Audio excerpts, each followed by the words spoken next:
Hey, it's Kate with WTI. If you're looking to add an extra layer of security and privacy to your cell phone, I highly recommend checking out this screen protector.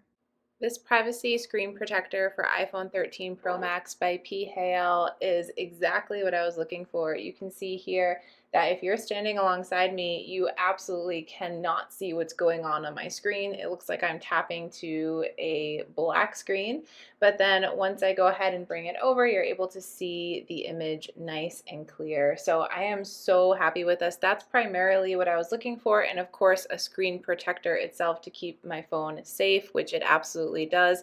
It's scratch resistant and durable, but gives me that privacy, which I really appreciate. But I don't feel like it takes away from the screen resolution on my phone when I'm looking directly at it. I'm really, really happy with it. And it came with everything that we needed to install the screen protector as well, which was fairly easy, and I have had no issues with it since.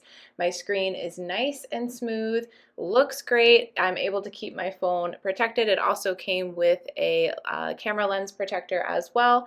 And most importantly, I have that privacy added. I am super happy with this screen protector. I really like the look and feel of it. I feel like it's easy to keep clean and it's done a good job also protecting my cell phone screen. I recommend checking it out if you're looking for something similar, and that's just my point of view.